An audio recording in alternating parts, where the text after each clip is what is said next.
coach event. So again, I think everybody knows Alex, but for those who are not choosing, maybe don't, Alex, I would call him Spanish. He's done really. So Alex is in early condition. He's taken on some of the world's biggest challenges. He's ran the Cork City Marathon dressed as a fireman, wearing the boots and the whole lot, among many other extreme challenges. We'll start this with that one maybe, Alex, the day you were in the fireman's outfit. I think a lot of people would like to hear about that maybe. My first marathon was Cork. I trained for my first marathon when I was about 15, Dublin, and I wasn't left into it. But back then, you could literally go up on the day and get an entry on the day. And I applied the right way, the right age, because I wanted the cert with my proper date of birth, didn't want to lie about my age, and they said, no, you're too young. So it kind of put me off running for a while, and I kind of dabbled in a bit for the years that followed, and I just came back to my first marathon when I was 40, and ran Cork, did it for charity, did the fire works as a fireman, and broke the Guinness World Record. I came back and raced Cork fairly hard, got a top 10 finish.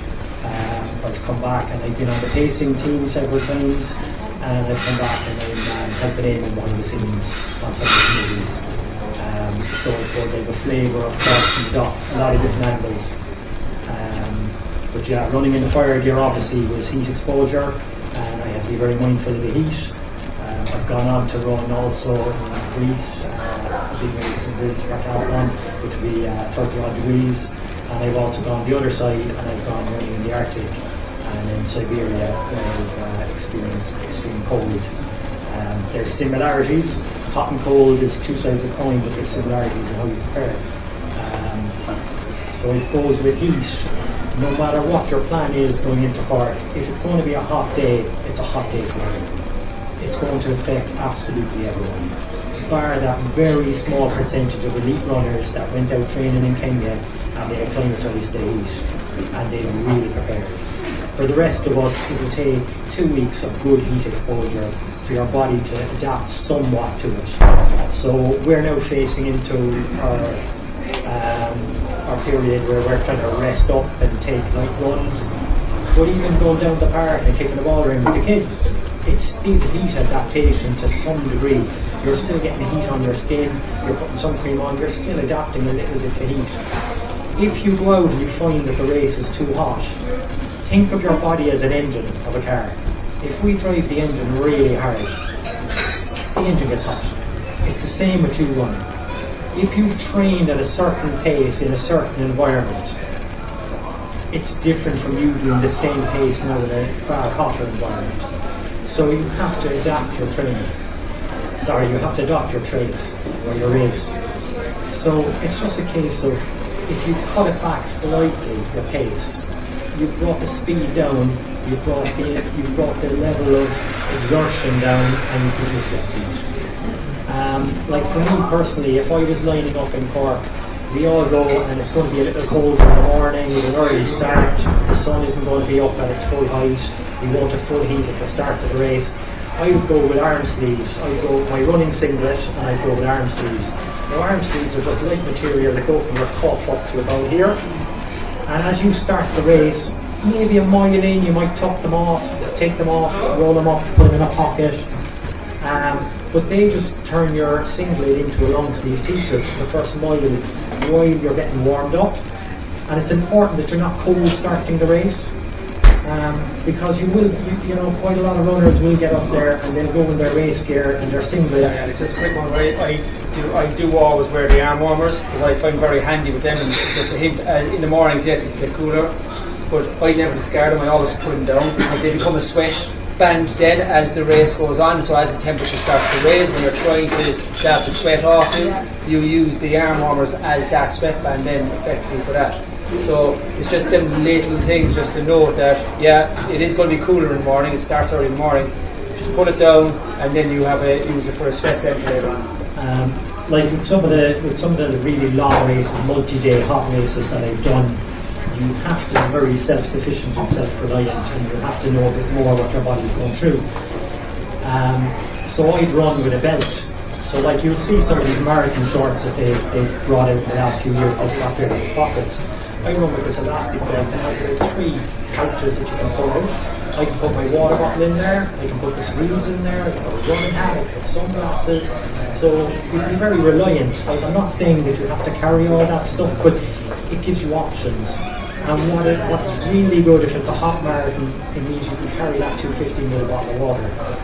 Now, from somebody behind the scenes, we're looking at the water all the time. We see people coming to a water station and they go to the first table, they grab the first bottle of water, and if the water station is 2 tables long, by the time they're at the second table, they're screaming for another bottle of water. What's happened the first one they took? They just took one sip out of it and dropped it. And then they suddenly think, geez, I better take another drink, and they take another bottle. So like what I would encourage people to do is take the bottle, it's got a sports cap so you can plug it. Get used to, your last few runs now before marathon day, go down and buy a 250ml sports bottle of water and get used to carrying it. And even if you're only going to carry it for 500 metres, like preferably we prefer you to carry it, to the next water station, you can drop it and be looked after. And at least carry it as far as the next mile mark. And that way you can drop it knowing that we'll be out to take away the mile marks and we'll clean it up if it's not hoovered up by the kids now getting a 15-cent pack. But it's very important, if you carry the bottle, sit it at your leisure. Because the guy that's taking one bottle off the start of the table, he's guzzling it. And then he's guzzling another bit. If you take in a lot of water very fast, you'll also take down a lot of air very fast into your stomach and you'll get bloated. And that will just cause you trouble. Then you'll put down the gel afterwards and you'll say, oh my God, the gels didn't agree with me. It's not that the gel didn't agree with you, it's now a combination of factors. You've ingested air into your stomach, you're pumping really hard, so the muscles in your stomach are tightening up. So it's far more than one single narrative. It's not just the heat. So if you carry the bottle, it now also gives you the option, like Marion said, putting it on your wrist. Now I would favour pour it from your shoulder down your arm, on both arms, maybe pour a little bit on your leg. So when we sweat, what we're naturally doing is we're bringing water to the outside of our skin and it's evaporating off our skin and it's taking heat with it. That's the process of sweating. So by you putting water on, you're helping that process. So instead of taking more water out of your body, you're helping the process by putting water on your skin, helping the evaporation. You can pour it over your head. We've all seen the photos where people will come to the water station and they'll pour 2 bottles over their head at the same time, and it looks amazing in a photo. You get some cameramen with really big cameras and they'll capture the droplets and it'll make an amazing photo. But that guy will end up getting water down his vest, water down his shorts, water in around his groin, water down into his shoes. Now that person has created a lot of friction issues. So when I say pour water over, I mean like put your arm out away from your body and pour a little bit, wet your arms, wet your legs a little bit, pour a small bit over your head, lean forward away from your shoes so it's not going to wet your shoes. If you wet your feet, you risk getting foot issues, getting blisters. We're all different. Some people are more prone to blisters than others. So that's it with the water, really, about carrying water. Just, Alex, you mentioned there about the kit, and I know there's a lot of experienced runners there. I can see in the audience today, there's also some novice runners as well. One that amazes me every year is the amount of people who run in the t-shirt they got the day beforehand at the expo, handles in for the first time. Yeah. And it's like the course is littered with those type of people. Like, the t-shirts are really good quality, but all our body shapes are different, and we're giving you a small, medium, large, extra large, whatever it may be. We're all different. When you put on that t-shirt, it may be a perfect fit for you when you try it on in the expo and it looks amazing. Then when you go out and you're 2 miles down the road and you can't change, and now suddenly you think, I should have gone for a size bigger. This is actually chafing me under the arm, and you're going to be doing a lot of this movement. So if this is chafing you at mile 2, it's going to cut the arms off you. So I would recommend to everyone, keep the t-shirt for after the race. When you're going out with your friends and you're celebrating the marathon, you mightn't want the medal around your neck all the time, but you want everyone to know that you ran a marathon. Wear the t-shirt. It's great for that. Wear the running gear that you've been training in, that you've been comfortable with, that you know that works for you. That would be my advice on kit. It's not too late to go into any of the sport shops and get advice. Which shop? Only the exports there. That's the only one. Some people favour like a running visor. So it leaves the head open so that you can like sweat through your head. So like if you wear a hat, you trap an awful lot of heat under the hat. So if you are going to wear like a sports hat, I'd recommend like wetting it so that you can keep it wet, keep it cool. Otherwise wear a sun visor or wear sunglasses. If you're not used to wearing sunglasses, get used to wearing them if you think it's an option for you. Not everyone likes running in sunglasses. They take practice. And the last thing you want to be is 5 miles out the road and throwing away your expensive pair of sunglasses because they're absolutely wrecking your head. Again, one of the lads alluded to it a while ago, if it's a really hot day and you're feeling really hot, you can move into the shade if it's safe to do so. So obviously there's a racing line, but there's also a safe line. And there will be parts of the course that it's not safe to run the other side of the road because this side is cordoned off for a reason and we're to stay to one side. But if you have the option and you need to get shade, stay in the shade.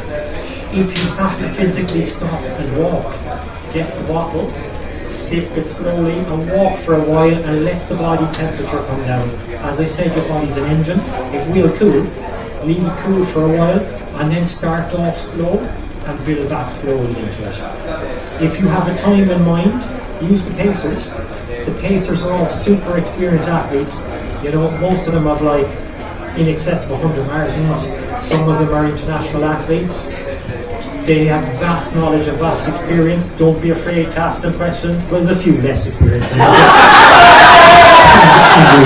a few starting out. But no, seriously, like they have a vast knowledge. Some of them will talk and love to talk. Some are quiet, but they all talk away if you ask them a question.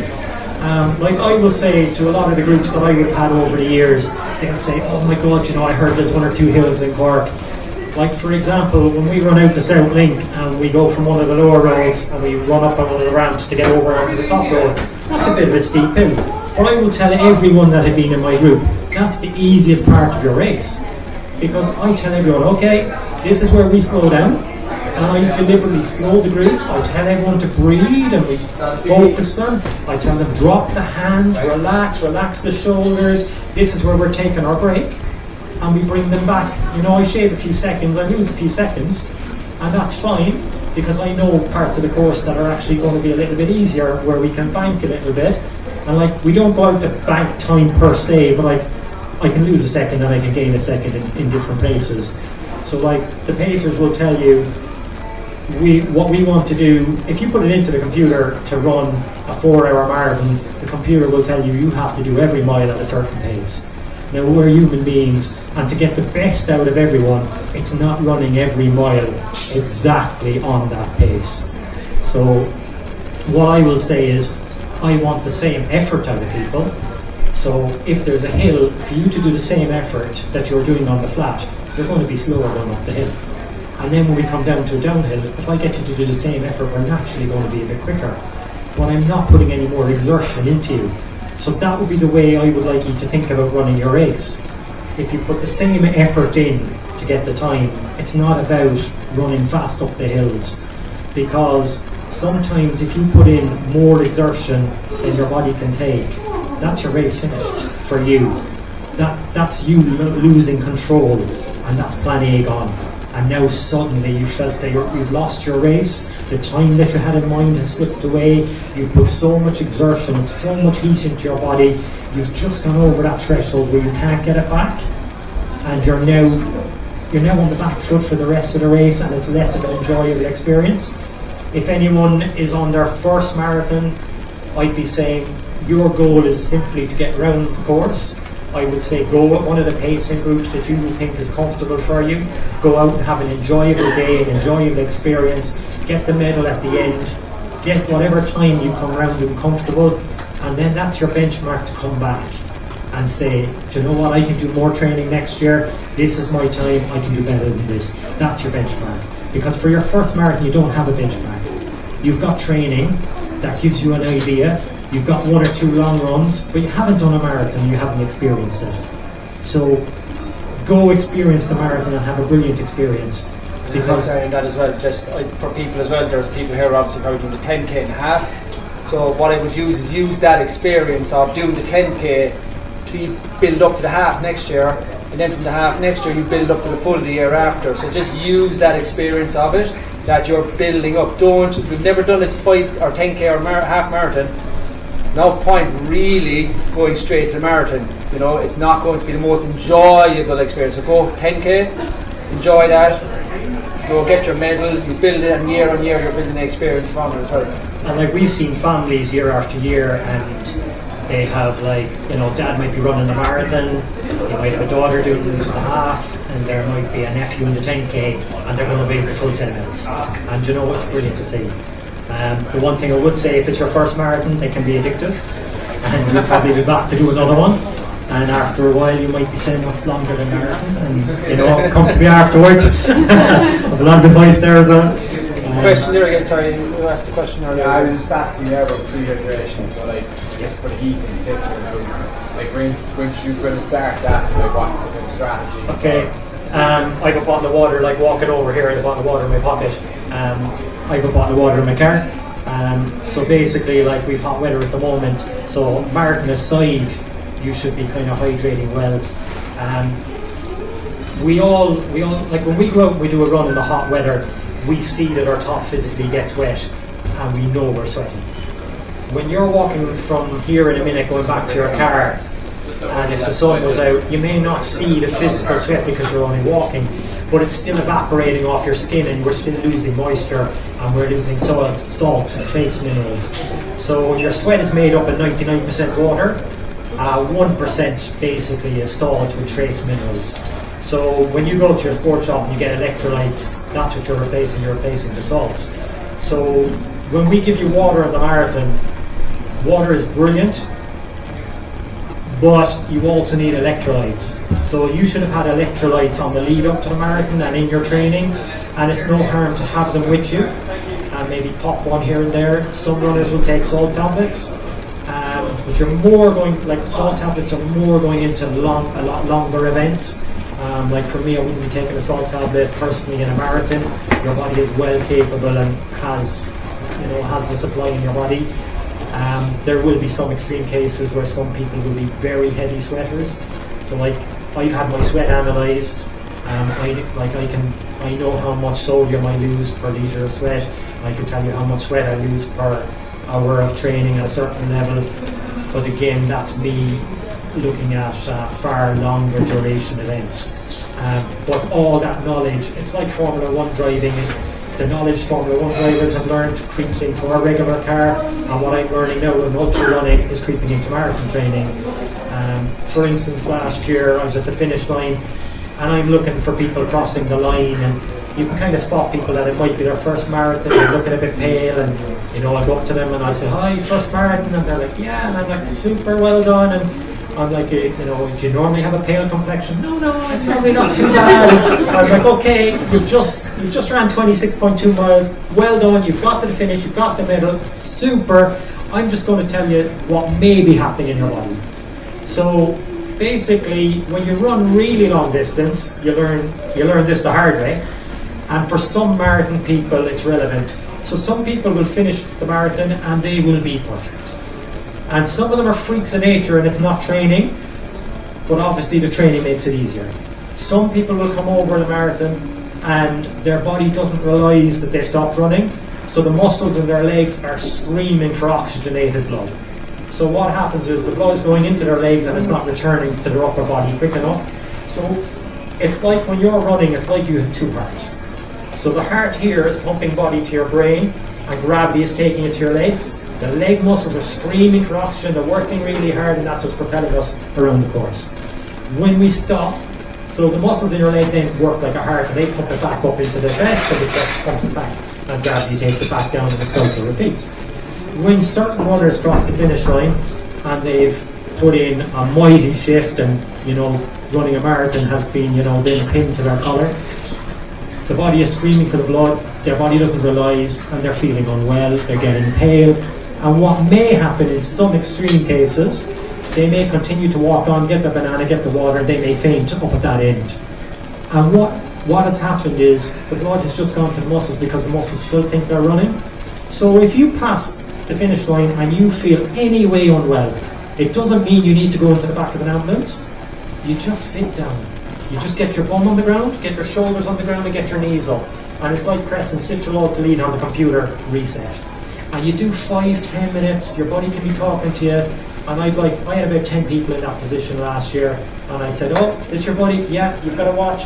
Yeah. I said, 10 minutes. I said, I'm over here. If you feel unwell after 10 minutes, come to me and we'll get you attention. And I said, you don't need an ambulance, you don't need medical attention.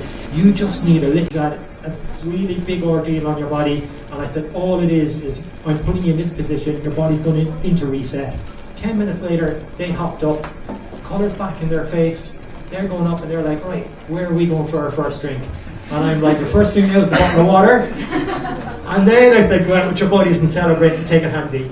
But, you know, it's just something worthwhile to know. And I suppose I learned that out from running, you know, far longer events and learning it the hard way and being sent to a cardiologist who told me all this double heart syndrome. So for some marathon runners it's relevant. For a lot of you will never notice it. Any other questions there? So you would have been used to running in very hot conditions. One of the things is like sun cream. You know, some sun creams can be quite oily and they can sting your eyes. I experienced that last year. What do you kind of use or something similar to that? When I was running in Greece, for instance, it was a 36-hour event. So I was going through 2 days of sun. And by the time you got into the evening, you had taken so much sun during the day, your body wasn't going to cool down. So I still felt like I was running in the sun even through the night. And then the next day when the sun comes up the second day, it's really hitting you powerful. So for me, I actually went to a surf shop and I got the blue oxide stick and I put that on my nose because I knew I was going to be wearing sunglasses. So the sunglasses I wore, there's a name for them, they're photochromic. So they actually go clear at night time and they react to the sun. So that meant I could leave them on 24 hours into the next day and not have to put them in a pocket or mind them. And they adjust to the intensity of the sun as well. But they will also bounce the sun onto your nose. So sometimes when you wear sunglasses, you get a sunburn more prevalent on your nose. So I found wearing that blue stick, for me, I was able to see my sunglasses, the reflection, to know that it was still applied.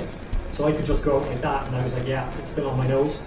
And for me, the skin, I was like, my legs, I'm lucky I take the sun quite well. So I didn't really have to put a load of sun cream on my legs, and I would have worn the sleeves all day. And I would have worn a very light top with a zip up. So every now and again I'd zip it open and I'd pour water in and I'd take ice and stuff like that. So for me it was more about keeping covered in light gear and keeping it wet. So at every aid station I got, I'd stop and I'd wet all my clothes in that environment, in that really hot environment. If you're familiar with a buff, you know the really light material, you get the neck tubes, you get them in all the sports shops now as well. They're really a good thing to carry because you can wet them, and if it's really hot, you can turn them into a hat. You can kind of wear them on your wrist if you want, or you can put them on your neck. Again, if you wet them, they help with the sweat process. They help evaporate heat off your body. You can turn it around. So they're a nice thing to have as well. But yeah, for some people, their complexion, you'll know yourself whether you can take the sun or not. And you'll also know, you'll have an idea of how long you're going to be on the course. So like the elite runners are going off in the morning, they're starting off, they're not experiencing the same heat that someone that's going to be out on the course for 6 hours. So they're taking completely different precautions. So like everything we say up here, you have to take out of what we take for what's relevant to you personally, for the time that you think you're going to be on the course.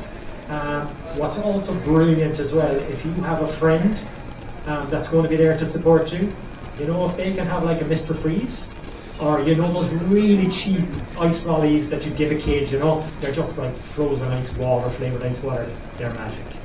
You know, you would sell your soul for it if it's a hot day and somebody offered you that. You know, I was running for Ireland in a 24-hour race, and one of the runners dropped out injured and went to the shop and bought us all them. And this is a European championship, and she handed us one of them. And like we were all going around the race taking this, and it was magic. But like we were in a heat wave, we were like close on 40 degrees. If you know someone that can get ice somewhere and put it in, you know, a bag, girls can put it into a sports bra. which is ideal because they're targeting their core. So like that's one of the points that you can really bring down the temperature of your body. I even looked at World Sports Pads once.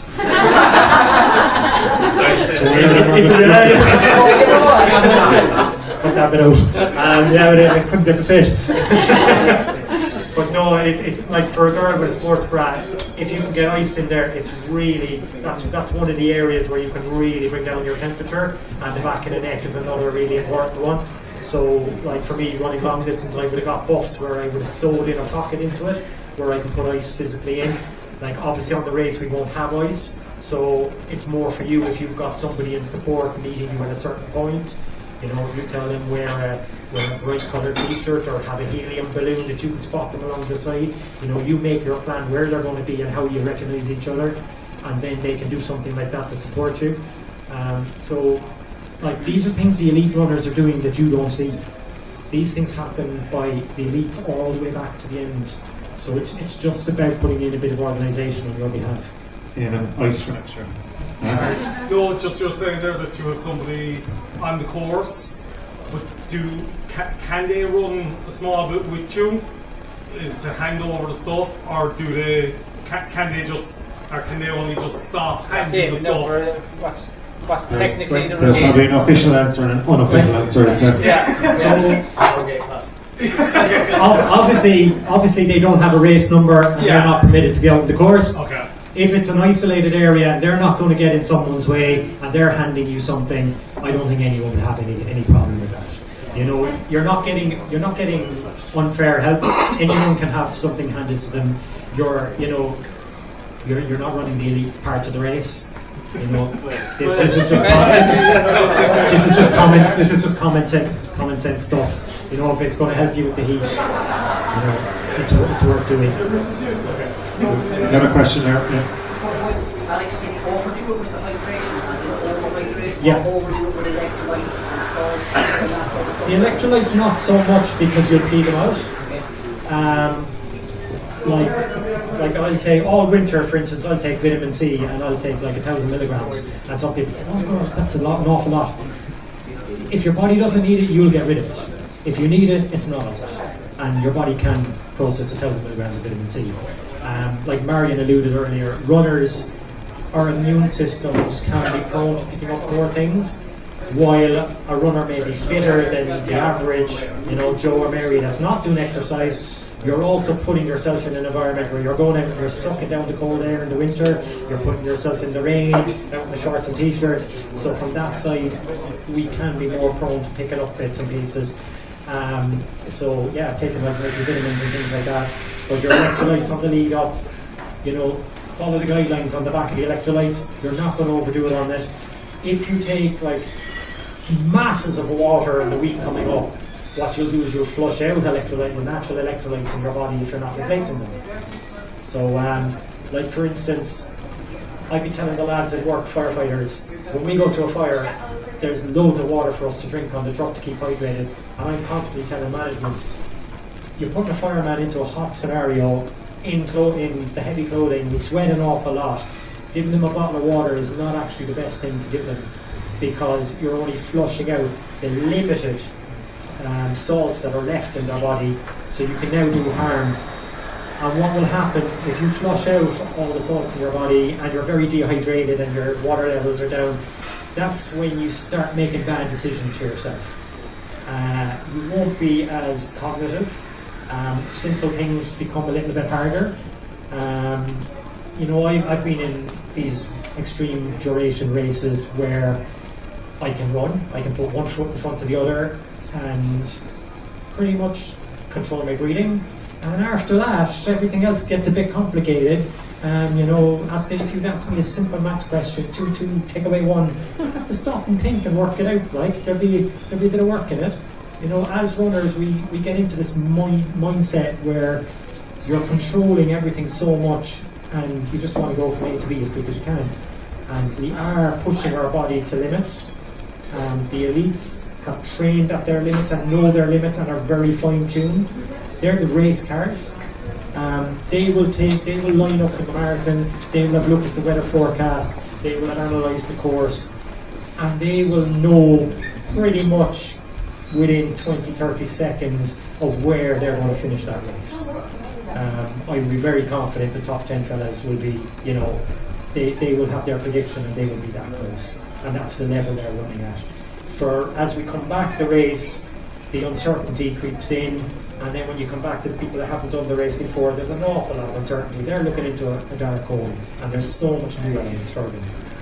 Any more questions? I'm just constantly got it to John as well. So, any more questions for Alex?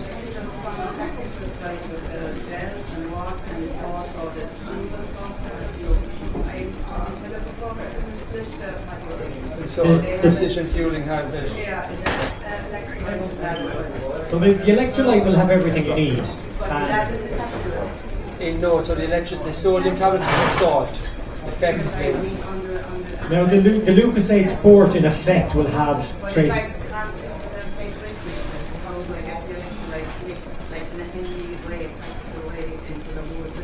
You can put electrolyte into your water bottle at the water station if you want. You can just screw off the lid and pop one in.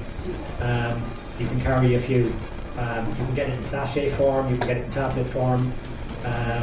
You can pre-make your own drink. Like he was saying, like I don't know per se what's in it, but I'd imagine it's pretty much similar to the other drinks that I'd be familiar with. It's trade secret. Like a lot of the drinks, the premixes will have like carbohydrate to give you energy, and then they'll have like salts and electrolytes as well to balance your sweatability.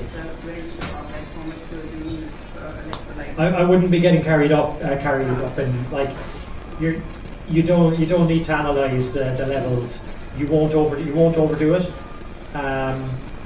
The people that would be analysing it would be doing multi-day events. One single marathon, you'll be fine. You can take a few tablets and you'll flush it out if you've too much in your body for that particular day. I was wondering, did I poison a friend of mine there last time and done like pretty much 2.5 in a marathon?